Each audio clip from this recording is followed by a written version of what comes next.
Okay. Okay, so we are recording and live streaming. Chair McQueen, I can confirm that all members are in attendance here. Okay, thank you for that. And I was going to pass the chair over to the warden, if that's okay. Mr. Warden, you take over the chair? The vice chair of this committee is Councillor Burley. Yes, the vice chair, yes. Who's the vice chair, Tara? Councillor Burley. Oh, Councillor Burley. Oh, sorry. Councillor Burley, can you take the chair? You're on mute, sir. Okay, that's why it's a vice chair. No, I certainly can. Yes. Okay, thank you. The meeting is yours then, sir. Thank you. I will call the meeting order. Any declaration of interest you see fit during the meeting, declare at any time you see fit. We'll move right along for our meeting since it's a beautiful day out there. We're down to reports. Report HDR AFO 522 on sound support housing project. And I do have a motion here, which I'll read right now. The staff report HDRAFOF 22 pertaining to an update on the 14th Street supportive housing project be received for information. Someone to move to put it on the floor, please. Moved by Shirley, second by Brian. So now I'll turn the meeting over to Anne Marie. Yes. Thank you very much. Good morning, everyone.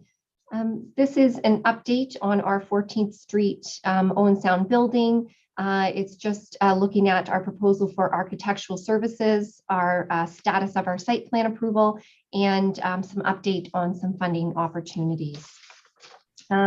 For architectural services, the county issued a request for proposal on January 21st. We had a on-site meeting, which was held on January 27th, and we had 3 bidders in attendance.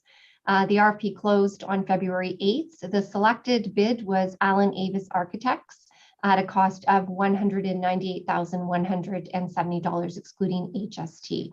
Allen Avis Architects are actually a local firm from Goderich.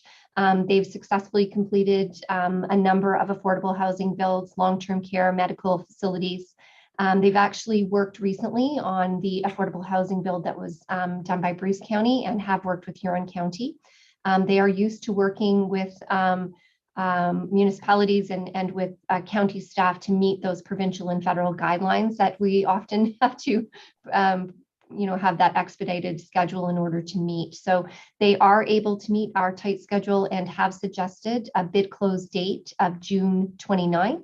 And I think that would be adequate time in order to complete construction for March 31st of 2023.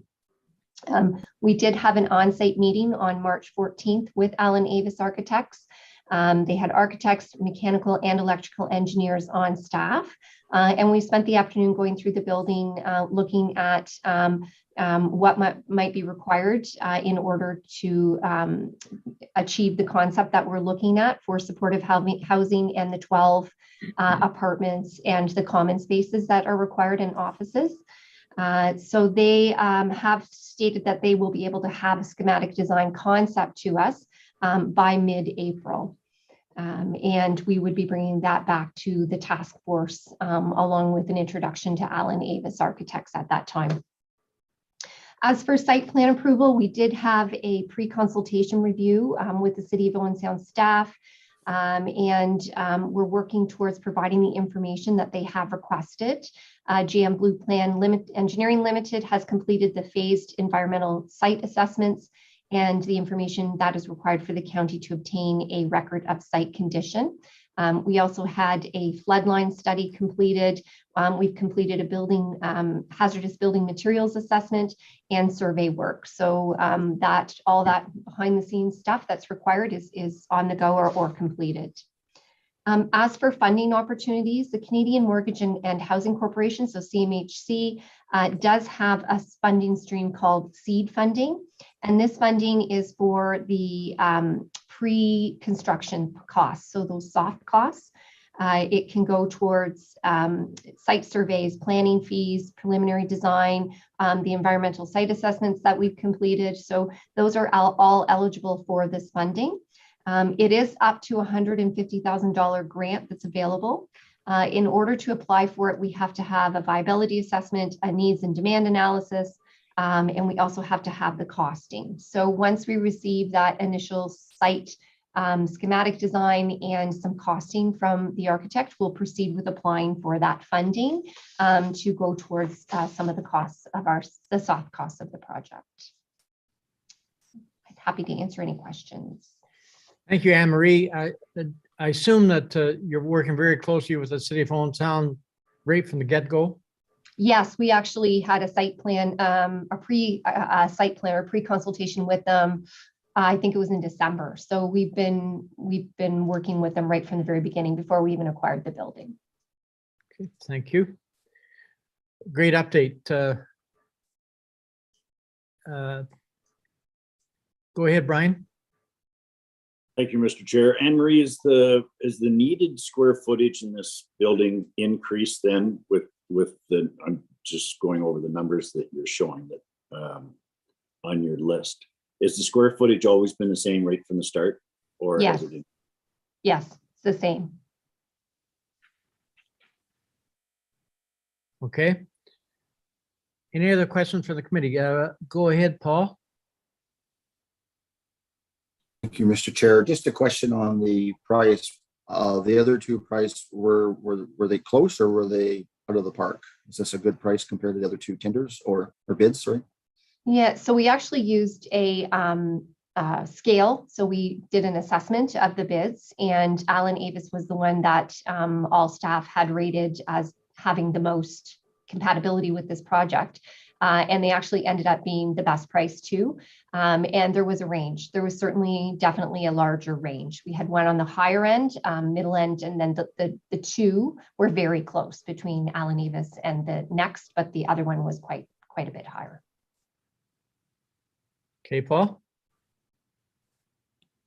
Just because of what's happening in the contracting and material world, it's sort of a slingshot into the dark because you don't know what you're going to get. So obviously that looks pretty good, just considering all the parameters that are affecting us in this contracting world. For that, I guess, Mr. Chair, it just looked like a good deal. It's a good deal for Great County by all means. Yes, it is. I was wondering, Anne Marie, if I may ask your question again, it's way premature. Was it the intent to put a second story on this particular building or no? No, it wasn't. We're going to leave the footprint the same as it is. It will provide the 12 units of housing along with office, hub space, that idea. We didn't investigate going above. And I think for our needs in our first attempt at supportive housing, this is probably a size that would work for us. Okay, thank you. Does the committee have any other questions? Mr. Warden, please go ahead. Thank you, Mr. Chairman. I'm just wondering how the 198 compares to budget. I believe we thought in our last, it was around 250,000 that we had thought we would spend. I see all these planners on my screen. I'm just wondering, does the planning trio want any comments? No, just Emery's done a great job summarizing where we're at with the project, and we are for sure working closely with city staff. I just had a discussion last week just to let the manager planning, Amy Kin at the city, just know where we're at with the process, and letting her know that we are likely to submit the initial site plan application in April. So she was very excited to hear that update, and they've been excellent to work with to date, and we'll continue working with them and get this project underway for sure. Thank you, Randy. Yeah, I've always found the city's excellent to work with. Madam CEO, any comments? Through you, Mr. Chair. No, I think that this project is proceeding along well. Certainly, the other part that wasn't an aspect of this particular report, but I think should be recognized is the work that's been done to support the existing tenants. We purchased this building. There were businesses operating in the building, and we, I think, have tried, Anne-Marie and her team have tried very hard to ensure that there's a smooth and seamless transition for all of those existing businesses, right? You don't want to, solve one problem and create two other ones. So there are a couple of folks in there, and we've allowed them to remain in the building until such time as we're ready to start the demolition. So just giving them that little bit of extra breathing space, because this all happened kind of quickly at the end of last year. And some of you may have seen the recent media coverage of probably the most significant tenant from our perspective, which is Eat Local Grey Bruce, having found a new home in the Scott building in Meaford. So I think that's wonderful news for Eat Local Grey Bruce and wonderful news for Meaford. And we're continuing to work closely with them to support them, because of moving that business is quite a very significant undertaking. Thank you very much, Madam CEO, for those great comments. Is there any other questions from the committee before I call the question? I do not see anyone, Tara, so I'll ask for a show of hands. All in favor of the motion before us? The motion is carried. So we'll move on to our next report.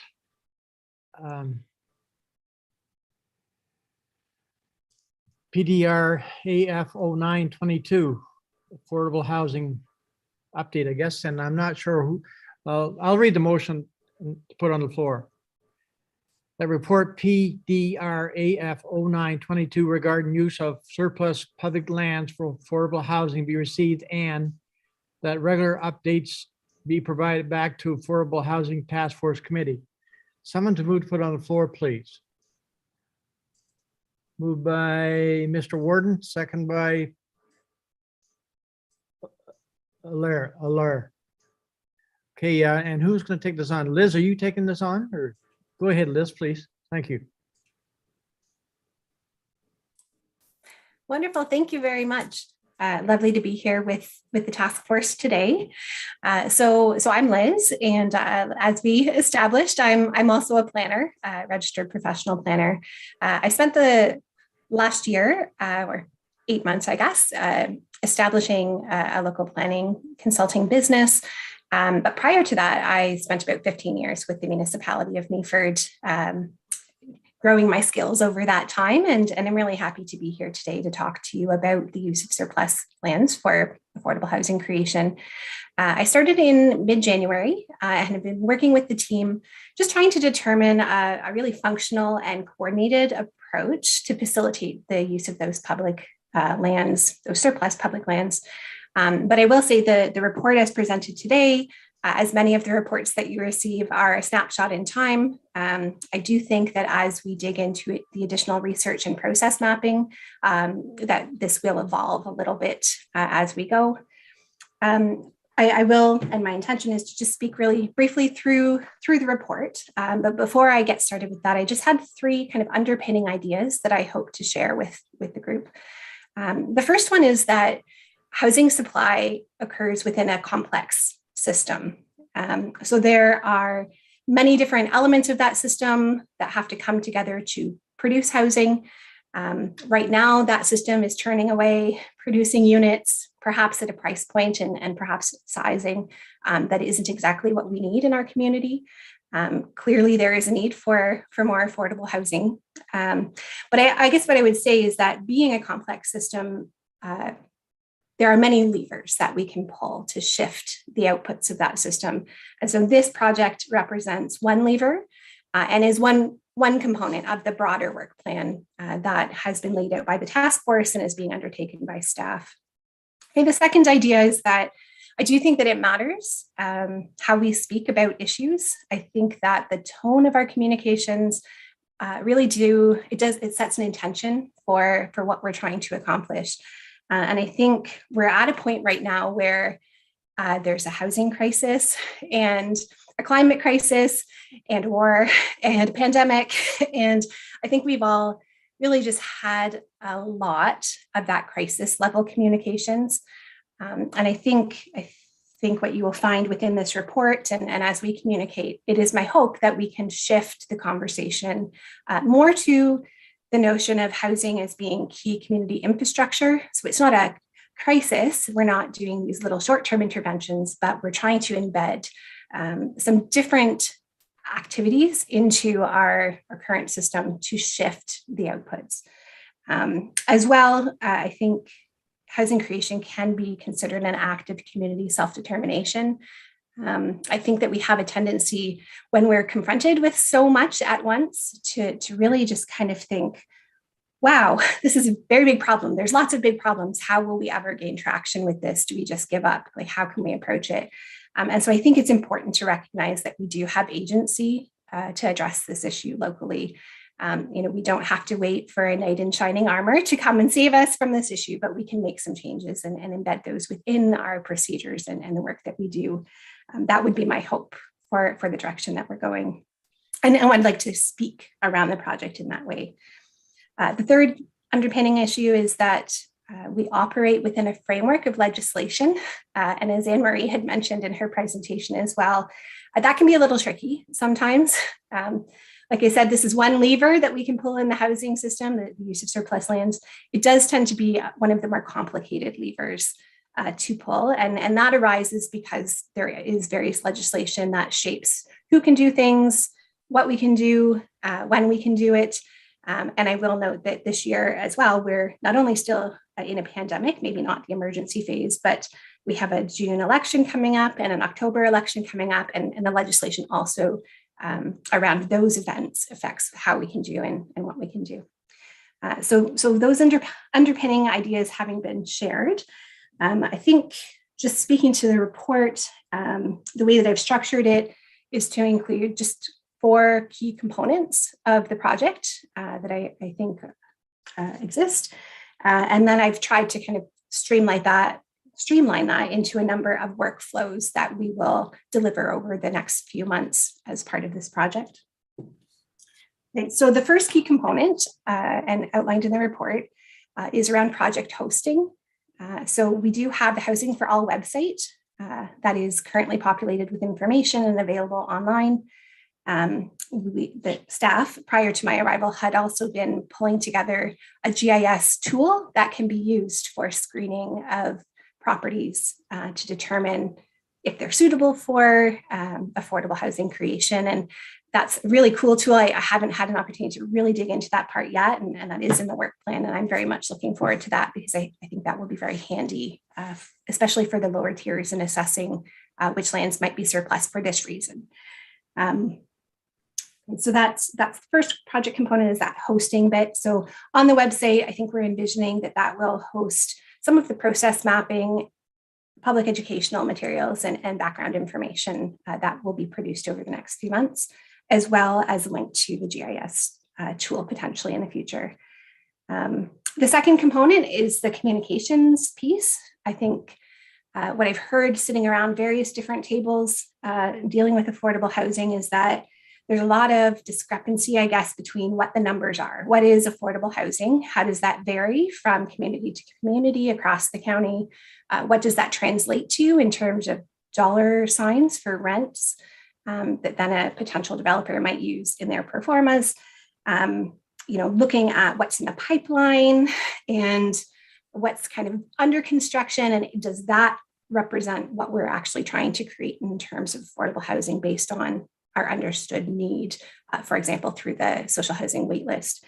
So we're wanting to, with this kind of communications piece, do a lot of that background data assessment, and that information is there. It's really just a matter of pulling it together and using those numbers in the right way.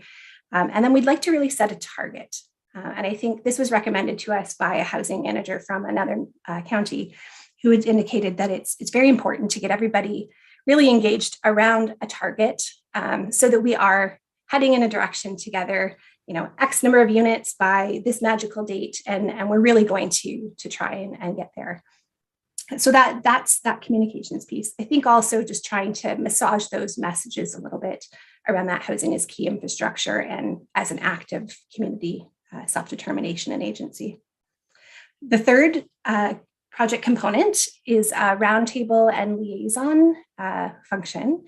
And this is where the project team will have an opportunity to really get in touch with the lower tier municipalities to start to have some conversations around what surplusing is available in those municipalities, if it's on their radar to begin with, how we might be able to support, and just having some early conversations and following those through over the series of a few months to really understand how we can work together and how the county can support the lower tiers as well. And then the fourth piece is this better practices and process mapping. And like I said, this is a complicated lever that we're trying to pull in the housing system. So we really do need to understand all of that legislation piece and in the nuance of what steps need to come first.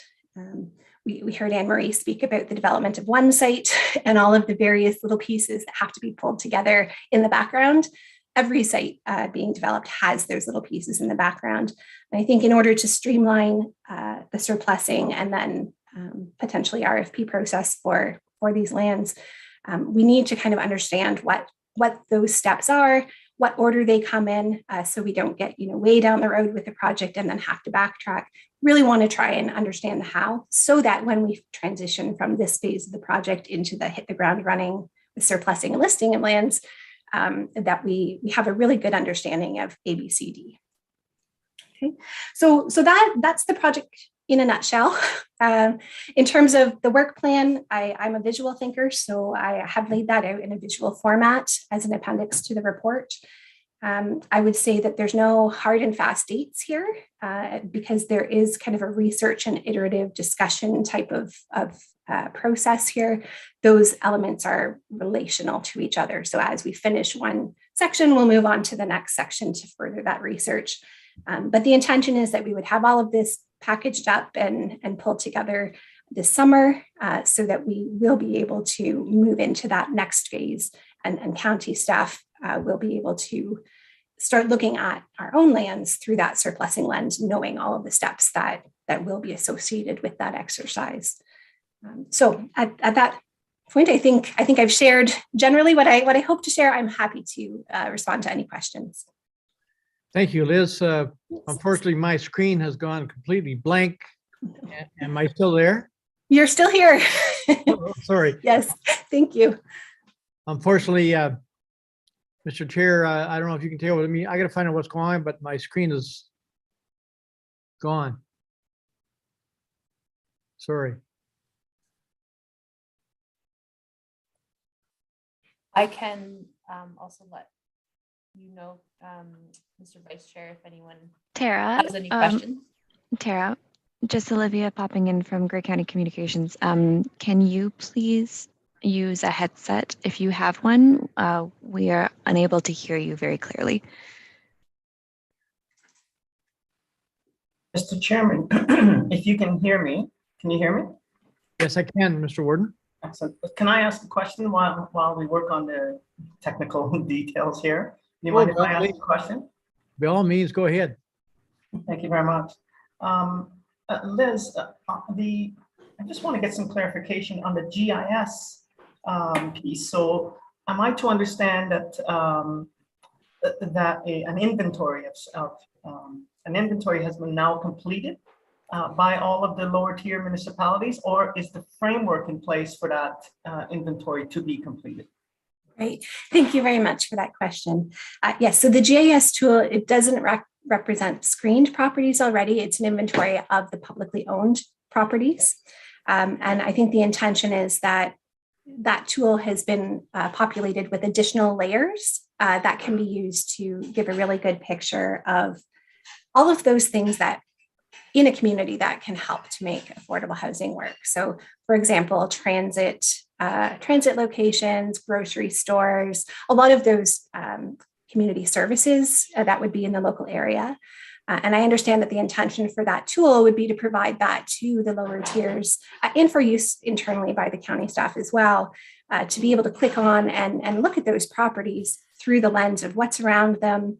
You know, I think back to a few years back in working with Meaford, you know, we had been going through a bit of a land and facility rationalization exercise as staff, just trying to kind of understand what lands we owned, you know, which ones might be best for a new shed and which ones for, you know, in addition to a works yard, and then what do we have left over.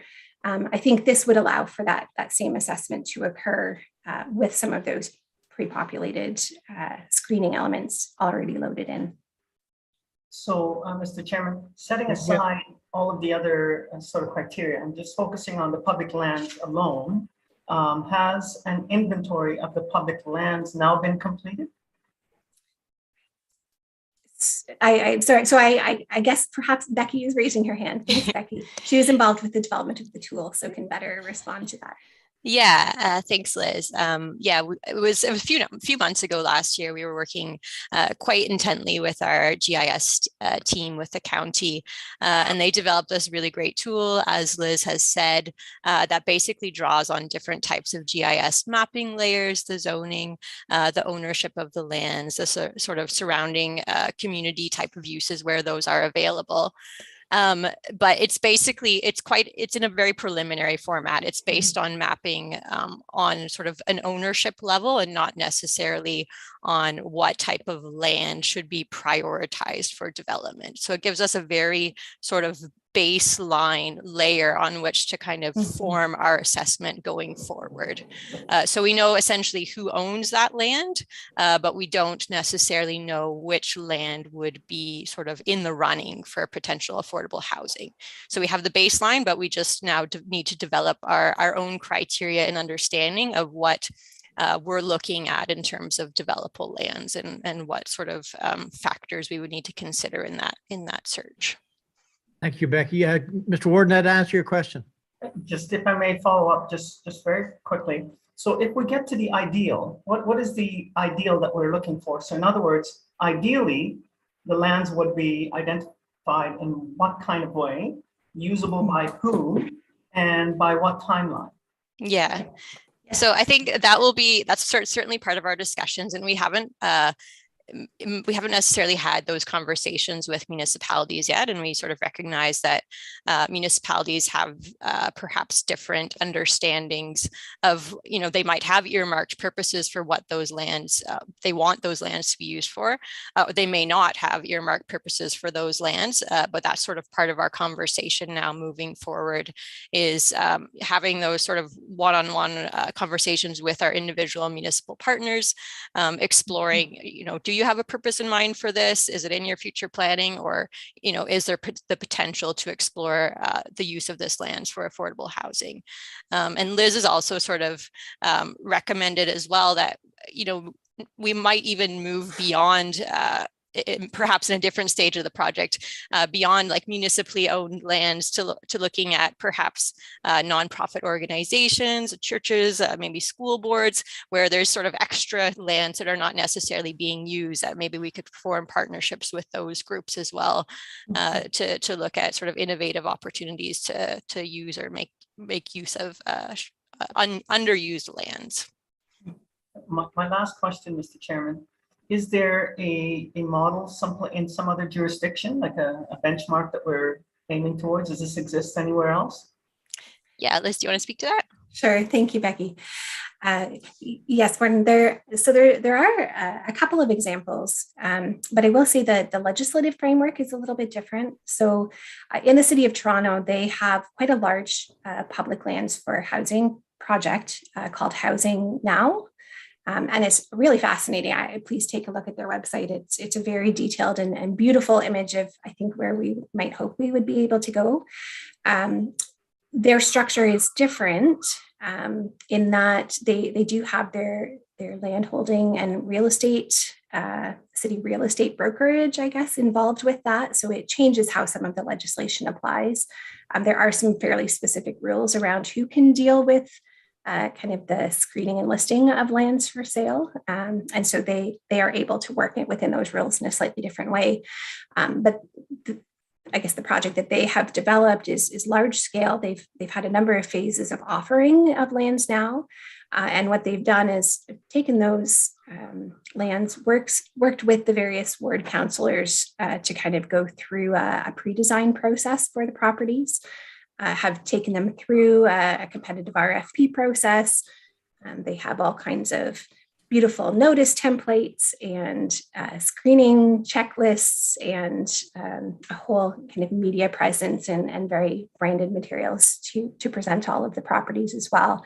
And have a really good pipeline approach kind of set up that, you know, as they're working through the development of this phase, they're working through the pre-development of this phase and kind of bringing those lands up for offerings on a continuous basis.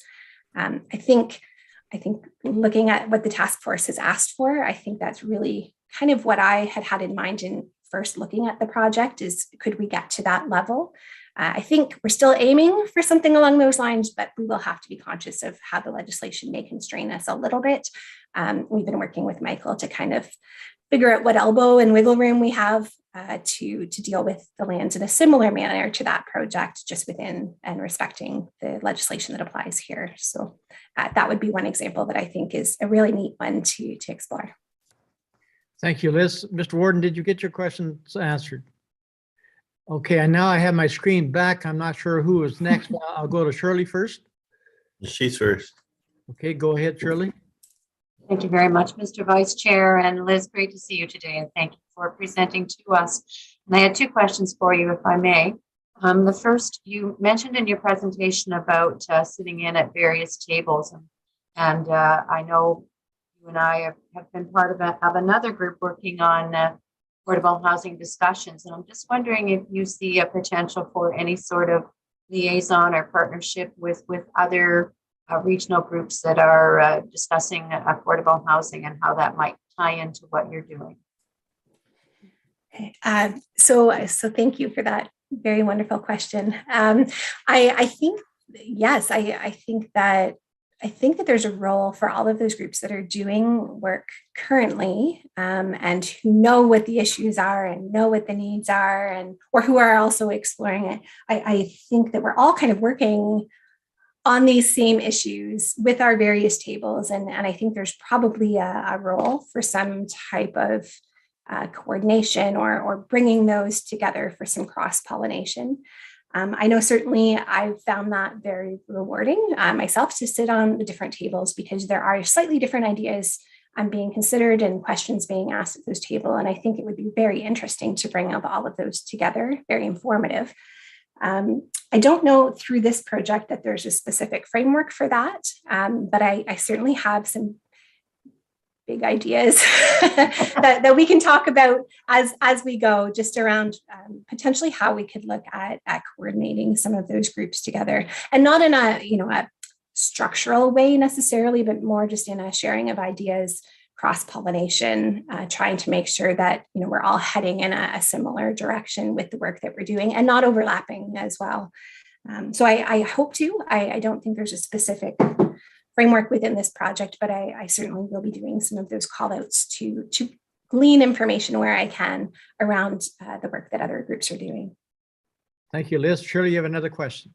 If I may, Mr. Vice Chair, yes, thank you. And I appreciate that, Liz. Thank you, and look forward to ongoing discussions in that regard. And my second question, thinking of the properties that may be available, and is there any potential within what you're doing to address the NIMBYism side of things? And where does that play in? Because we know how desperately we need the housing, but we know there's going to be pushbacks. So is that part of the thinking around looking at the lands? Right. I do think that will come out a little bit in terms of the communication. And I think there are some recommendations that we can make regarding perhaps how to minimize NIMBY. I don't personally really love the term NIMBY because I think it does tend to simplify what is a really complex issue. I think it's natural and it's human behavior to be concerned about change. And I think that we are emotional beings. We respond in an emotional way, and the planning process isn't really designed to accommodate that, unfortunately. But I think there are some techniques in terms of consultation that can be used to help minimize NIMBY. And I think also we talked about all of that messaging that we're getting right now about that this is a crisis. That's coming from every direction. It's all of the agencies, it's newspapers. If you go on Twitter, it's just the hot topic of the day, real estate prices in particular. And so I don't think that it would be a surprise to anybody to hear that this is an urgent need within a community. And I think if we are shifting our communications to one of, this is necessary for the health of our communities, we cannot deliver employment and healthcare and all of these other services that our residents require if we don't have housing for the people who are doing those positions. And so I guess my thought is that NIMBY is going to happen.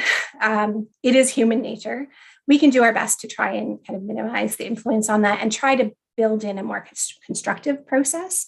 But I think that the way that we communicate about the lands does have some role in kind of shutting down that discourse in that this is necessary. I mean, we don't quabble about, or maybe we do, the new telecommunications tower or the, sewage treatment plant. We recognize there's a necessity, I guess is my point. And I'm really hoping that we can get to the same point with affordable housing creation. It's tricky. There's stigma. We'll have to work through that, but it's human nature. We need to accommodate for that in the process, and hopefully we can get lots of that good messaging out there to really help people shift their perspective of what it is that we're trying to accomplish in the first place. Thank you, Liz. Shirley, did you get your questions answered? I certainly did, and I really appreciate the depth of your answers, Liz. Thank you. Thank you. Laura, you're next, please. Yes, thank you, Mr. Chair. Certainly, I want to thank the staff for this report. It is a topic that we have to tackle sooner than later. We here in this part of the county are particularly affected by very high home prices, basically start at $1 million.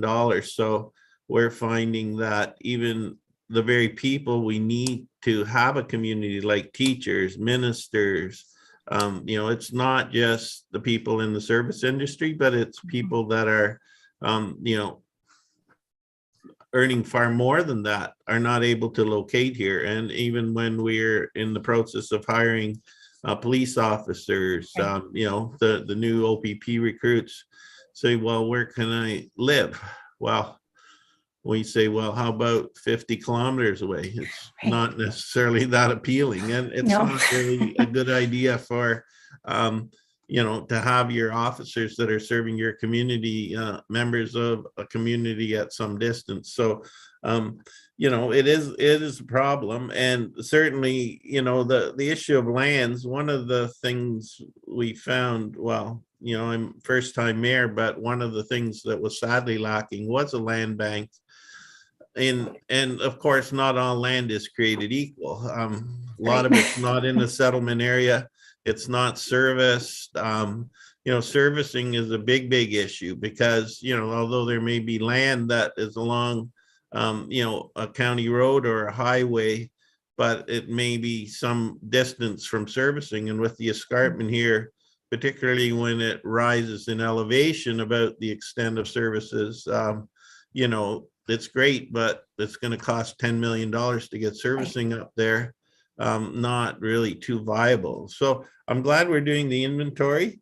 The one question I have before I get to what we're doing here is the budget. There is no budget attached yet to this work plan. I think it's a great direction we're going in. But certainly, it's saying it's staffed right now by, staff taken from other areas. But knowing the amount of development that's going to happen and development approvals and things that are going to be coming the way of planning staff, are there the resources within the current staffing complement and therefore the budget to really make strides on this initiative is my question. Thank you very much for that. And I think Randy can certainly assist me with that broader scope question. Thank you, Randy. Yeah, and appreciate that question, Councillor Swever. And we will be bringing a report soon to council with respect to staffing resources, with respect to some of the planning staff. So that will be coming forward in the near future, not just on a project and topic of this nature and helping to implement that, but some of the other strategic projects and initiatives that have been finalized and developed over the last couple of years. We want to be able to have the proper staff resources to be able to move some of those actions forward from the various task force, including this task force. And so that's something that will be coming to council very soon on, in terms of what that planning department structure looks like going forward. So, and with some recommendations for council's consideration. Thank you, Randy. Madam Thank you. CEO, any comments? Yes. You asked the CAO? I didn't quite hear that. I did. I just asked her if she had any comment. Okay. I think what Randy has said is correct, and I certainly don't want this task force to feel any alarm.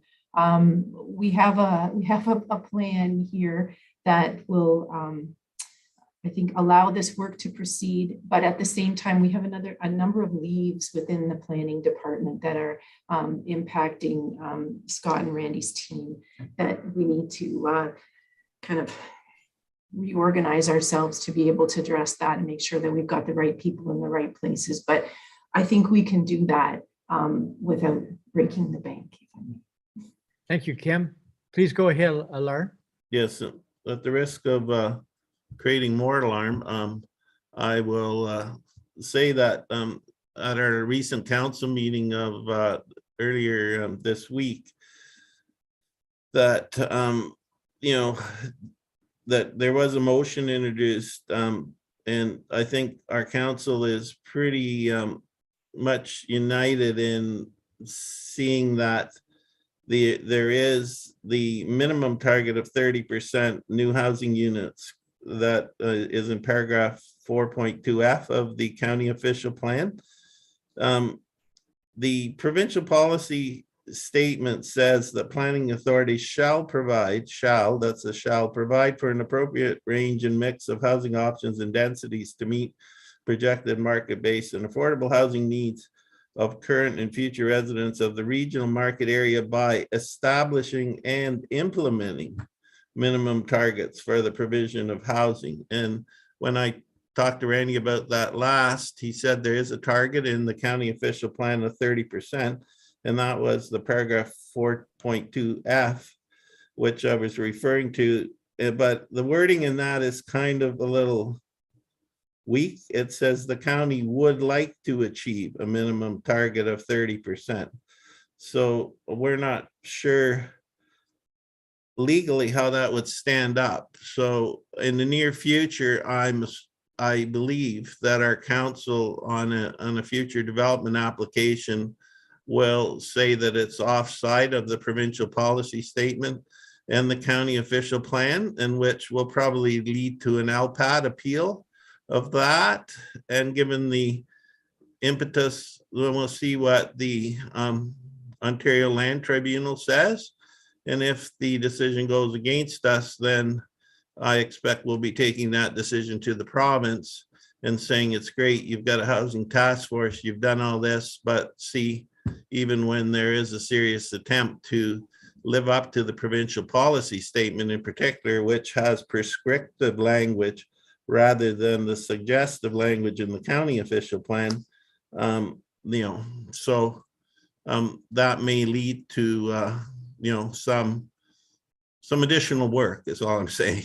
The other thing that was presented in the motion at our council was this idea that Councillor Sampson and I have been working on for a quota system, which we pitched to the housing task force and in the ministry as well, where you create a quota system where anybody who builds attainable housing gets a credit. and then they can sell those credits to developers who want to build the expensive homes. And so if you say set a target of 20% had to be attainable in any development, if somebody, like in the case of Meaford, built a huge development which was entirely attainable, they would then collect a whole bunch of credits for doing that. And then when people were trying to build expensive homes, they would be forced to either buy credits or so we have pitched that. It's in the resolution that was passed at our council, and I will share that with Randy for his thoughts. We have bounced it off the developers, particularly the ones that are building the affordable homes, and they quite like it because who knows what the market for these credits will be. But let's just say you had a development of 20 homes and you had to build 20% of them attainable. That would mean you would need 4 credits. If these homes were selling for $2 million a piece, which is the case in the recent development here, you'd say, well, I need 4 credits. What could I afford to pay?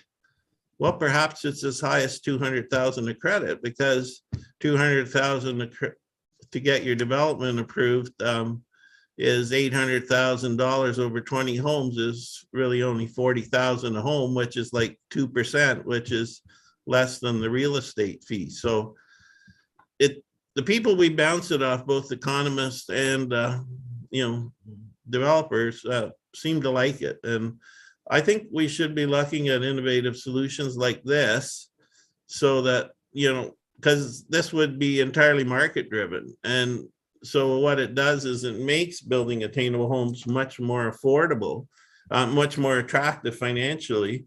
And, it adds a bit of the price to the expensive homes, but, what's a little bit, it's not significant really.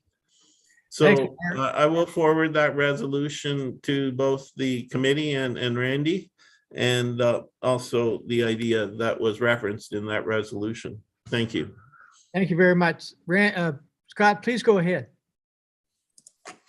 Thank you, Mr. Chair, and thank you, Councillor Soever, for those comments and questions. We really appreciate Town of Blue Mountains Council and staff trying to think outside the box to look towards solutions for this this affordable housing challenge that we're all facing. With respect to some of your first comments on the 30% target in the county official plan at subsection F that you referenced, you're right. That wording is very open. It's more encouraging than a thou shalt, and the reason we had to go with that wording was because the county doesn't have legislative tools to enforce that. And your comments are well taken with respect to the provincial policy statement and the shall that's used in the provincial policy statement. The challenge being at the individual development level, we don't have the ability to force a developer's hand to say, in this development, you shall have 30%. And further to some of the comments that were earlier in the meeting, we also recognize that not all lands are created equal, and that some developments may be well suited to affordable housing or attainable housing, and others may be less so. And so a couple of years ago, the province did introduce what we thought was going to be a silver bullet of sorts in terms of inclusionary zoning. And there was a lot of hope around the municipal tables and around our own county table with respect to inclusionary zoning, which is where a municipality could sit down and mandate a specific percentage of affordable housing.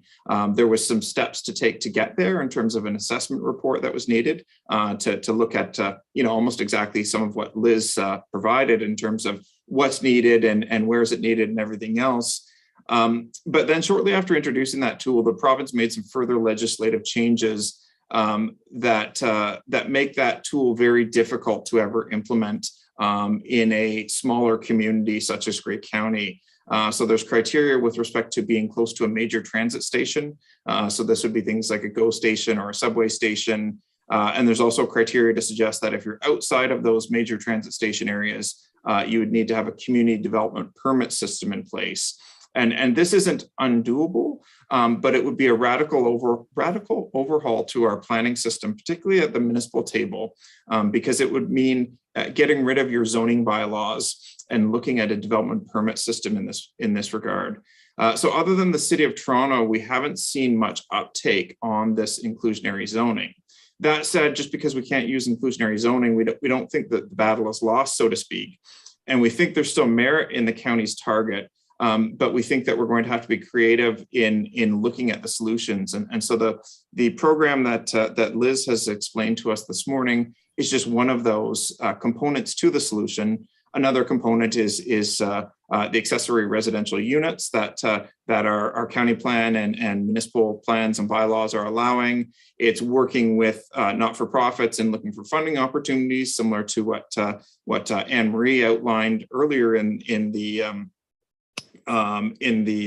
meeting today. And it's also looking at efficiencies in our planning process. And we know that we wear some of the blame in this regard. And similar to the report that was recently presented to the County Committee of the Whole, we think there's some further efficiencies that can be done in this regard. So we certainly, in meetings with developers, try to open their eyes to the opportunities to providing affordable and attainable housing. But in some cases, we've had developers come back to us with numbers and with pro formas, so to speak, to say, especially based on the cost of land and building supplies, we simply can't hit those targets without government money involved. And that government money can come from the federal government, the provincial government, or can come from our own county and municipal tables through our community improvement programs. But we've had challenges even with those willing developers of getting to those targets. So we'll certainly look into it further. And your quota system with sort of almost like the cap and trade sounds very interesting, and love to dig into that further and discuss with colleagues. But that's, I guess, just some background on why that 30% in the county plan isn't applied on a per development basis. But we look for that as one of the guiding principles that we can use to have those discussions with developers and not-for-profits to try to come to that solution through a variety of methods. Thank you, Scott. Laura, did you get all your questions answered? Yes. We understand the challenges, so I guess we're going to push the envelope and go to an Ontario Land Tribunal and probably lose, but then that will give us the ammunition to push it up to the provincial level. And certainly the quota system, we're pushing it, and I think whatever party picks that up in the next election and can guarantee that 20% of all homes built in Ontario will be attainable will probably do quite well. So we're working on it on multiple fronts. Thank you for great comments. Is there any other questions from the committee? Liz, please go ahead. Wonderful. Thank you very much. So I just on that targets and not to detract anything from what Scott has shared, just in terms of this project. So one of the things that we've been talking about is, what are those individual community targets for affordable housing looking like when we are articulating our call to action? And one of the things that's contained within OPA 11 that's being put forward by the county right now is, some wording around, I've completely lost my train of thought. I looked at my note. I'm so sorry. So about that 30% target. So in the OPA 11, it's the growth management numbers. That's where my brain was. The growth management numbers, the updated numbers for the county and for the local municipalities are included within that OPA 11 to be incorporated into the official plan. And so I think, really quick back of the envelope math will get us part of the way to those targets that we're looking to articulate as a call to action. Right, we've got forecasted growth within each of the areas, the communities within the county. We know that we're targeting 30%, so we can do a very quick bit of math there. And I think that gets us into the range of maybe several thousand units of affordable housing.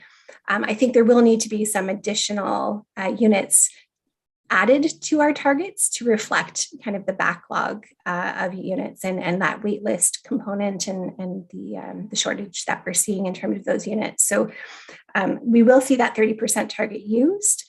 as part of this project to try and forecast new development, how many units we might be considering and how those might progress based on the growth management work, and just kind of extrapolating there.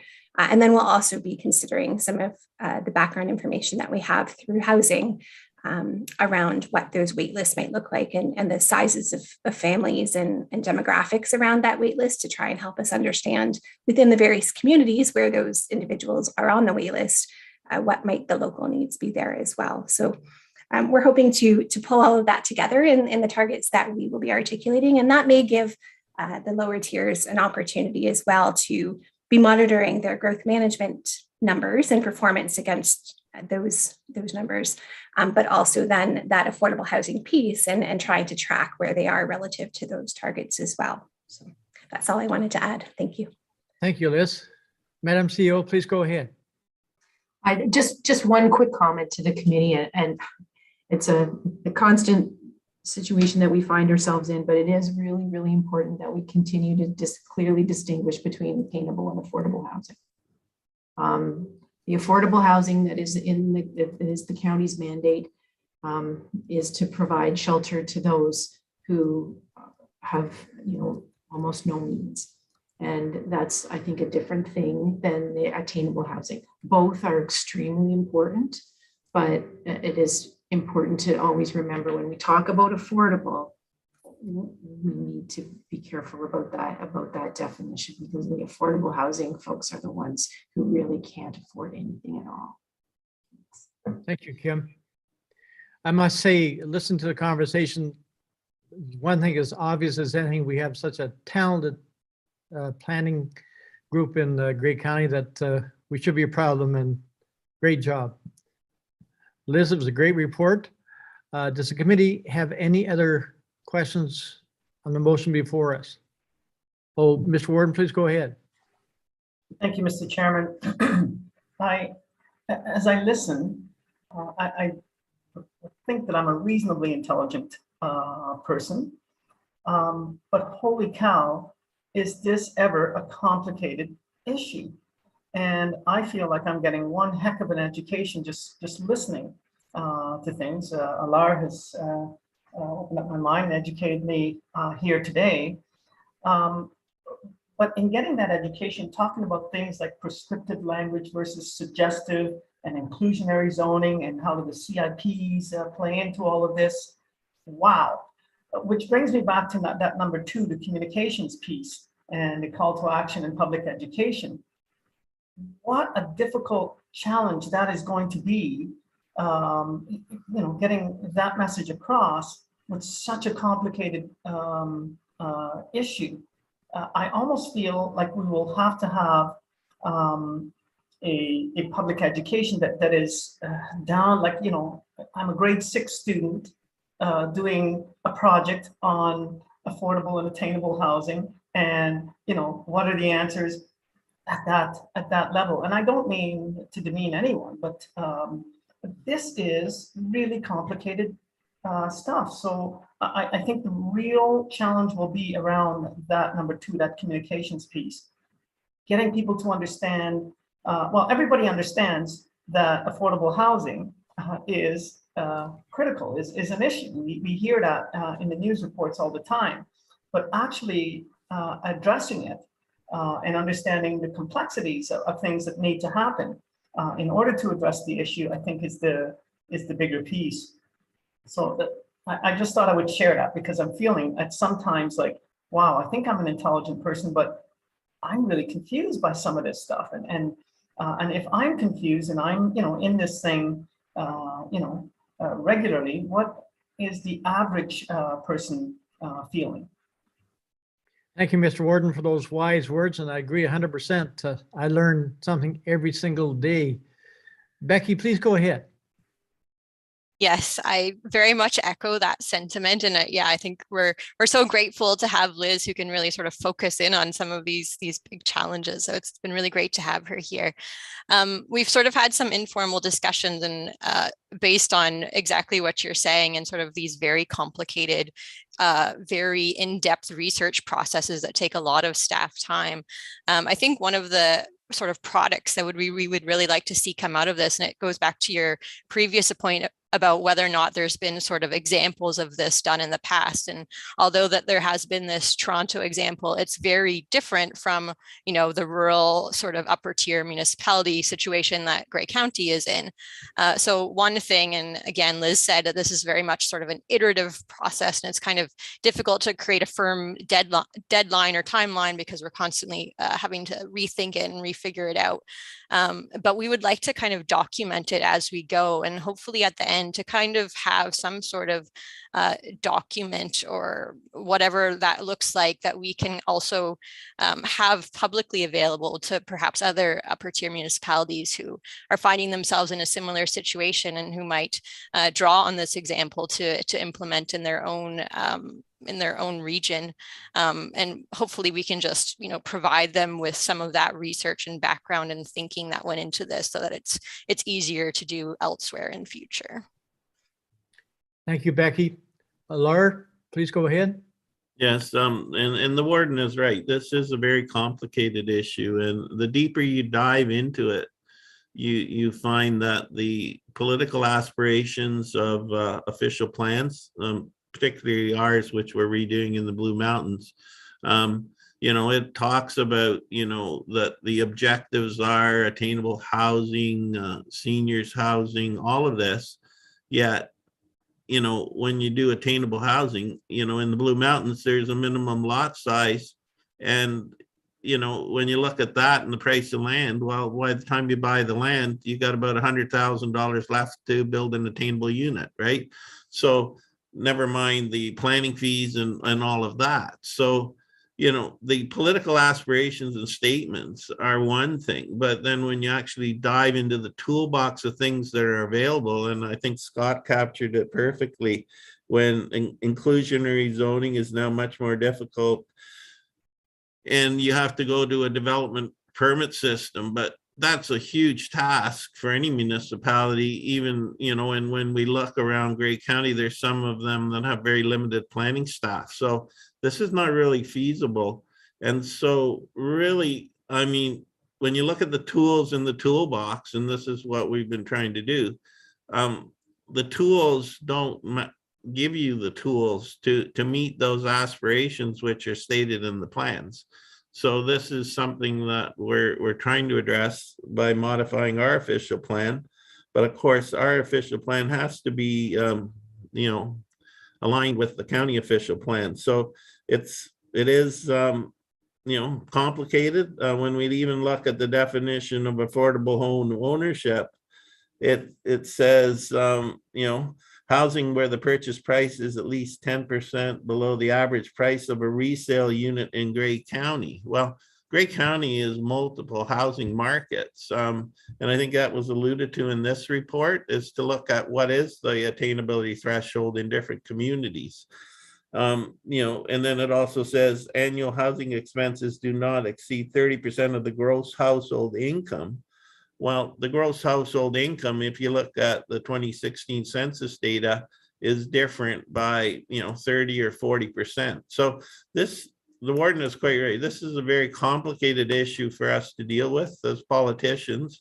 And I know I'm quite a new politician, but, you know, I've spent lots of hours on the job and looking at all of this, and it's not easy.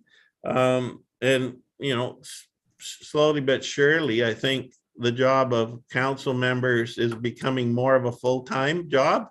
And because just to try to understand all this, I think I might have discouraged 2 people from running that applied for our council members job. I had them in for interviews afterwards because they had questions. So what kind of things do you deal with? So I went over taxation, development policies, and all of this.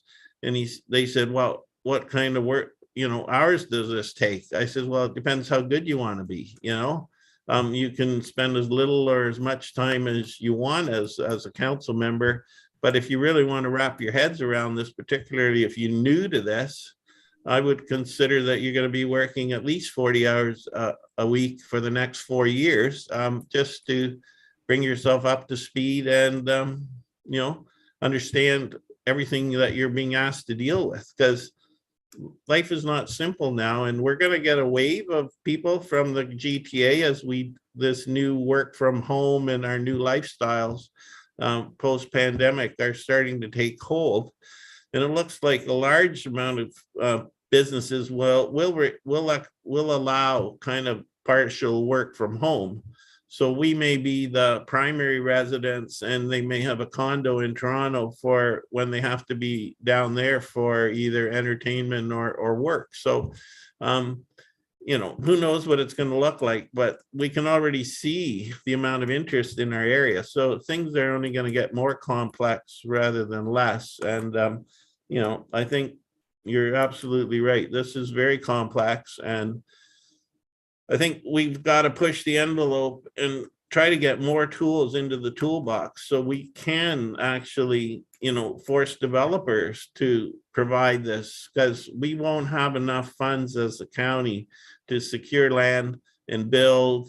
And every time we put money into a CIP, waive development charges, waive other fees, that's all money coming out of the budget somewhere.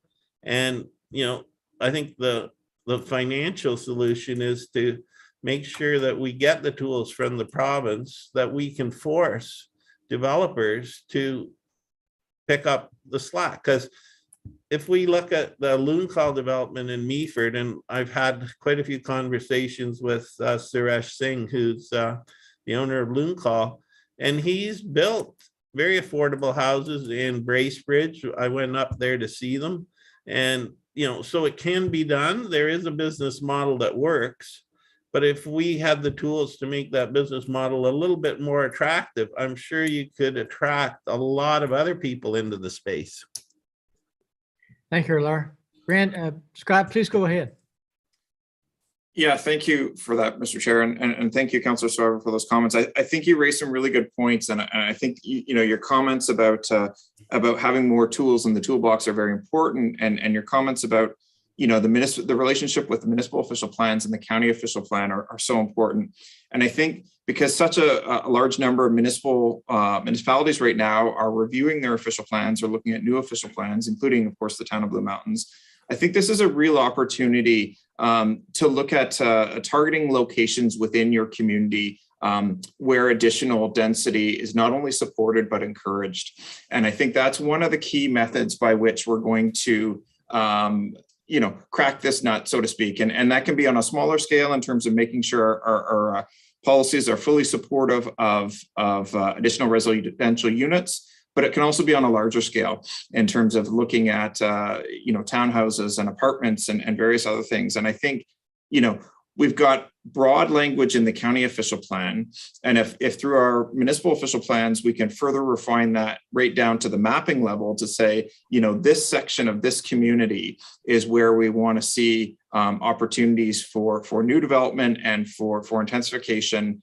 And then we can take that one step further once those municipal official plans are updated to look at the zoning. And if the zoning already permits X density and we don't have a developer or not-for-profit needing to come before council to say, please give me these additional 5 units, then it limits some of the ability for pushback, and it creates more certainty in the development process.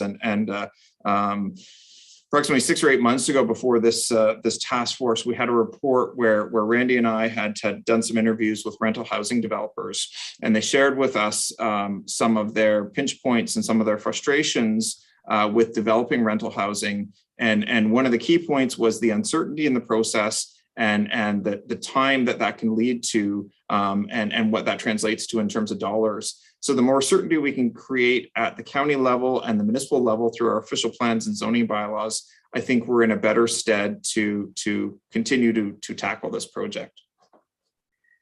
Thank you, Scott. Liz, I'm going to let you have the last comment. Wonderful. Thank you very much. And I guess where I'd like to summarize or leave things off is just that on that issue of complexity. So I don't know if you're familiar with I think it's the Dunning-Kruger effect, but if you imagine a scale, so the y-axis is how much you know, and the x-axis is how much you feel you know.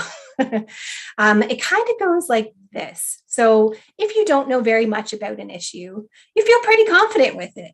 You can take it at face value, you understand what's generally going on. But the more you learn about the issue, you kind of come up to this point where, you know, you're starting to realize there's much more complication or nuance than you thought. And you kind of come into this, what I call the pit of despair, perhaps along that graph, in that the more you know, the less you feel you know. And so I guess I would just say that it is a very complex issue and complicated, right? There's a lot of moving parts. They need to be arranged in the right ways to make this outcome be what we want it to be. But I don't think that's a bad sign that you're feeling overwhelmed by the complexity. I think it just is an indication that you're learning more. And so every time you're learning more, you're understanding that there is more complexity and nuance to reflect. And I guess what I would just say is there was a joke when we first signed on. We've got 3 or 4 planners around the table, strap in for a long discussion. I think that's why we talk so much, right? It's because there's that nuance, and we want to make sure that we're doing a really good job of sharing that nuance with you. Through the public education, do we need to go into that detailed level of nuance? Not always, right? We'll speak to our particular audience and try to make sure that they have information that's going to be functional for their needs and their role in the process. So I'll just say thank you very much. I appreciate the conversation. You're clearly, as a task force, engaged around all of the issues and doing all of that learning. And I think that just that sense of, wow, wow, all of this information, that's very natural. And I think it's a sign that we're learning together. Nothing to worry about. Thank you very much. A great report. And yes, it's great when planning staff and everybody can educate us in such a way. We've had a great discussion here today, and we can't solve the problems we have, but we're working at it and look forward to updates coming back to this committee. And it's been a great discussion so far. Mr. Warden. Yeah, okay.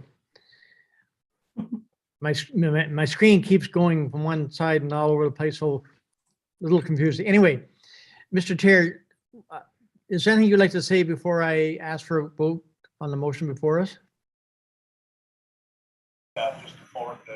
No, I think it was a good report, good comments all around, and we keep moving ahead toward that goal of getting more attainable, affordable housing for sure. Thank you, Mr. Chair. If there's no other discussion on this motion before us, we've had a great discussion. I think I'll ask for the vote on the motion before us. A show of hands, all in favor. The motion is carried. Again, thank you, Liz, and everybody. Great report. So I'm going to move on our agenda. We are down to other business. Any other business here today? Brian, please go ahead. Thank you, Mr. Vice Chair. Just a question for Chair McQueen. Are you participating in another meeting at the same time as this one, or why are you not chairing this committee? Not feeling that great for chairing this meeting, so I communicated that to Tara, and so. Oh, so you're not in another meeting?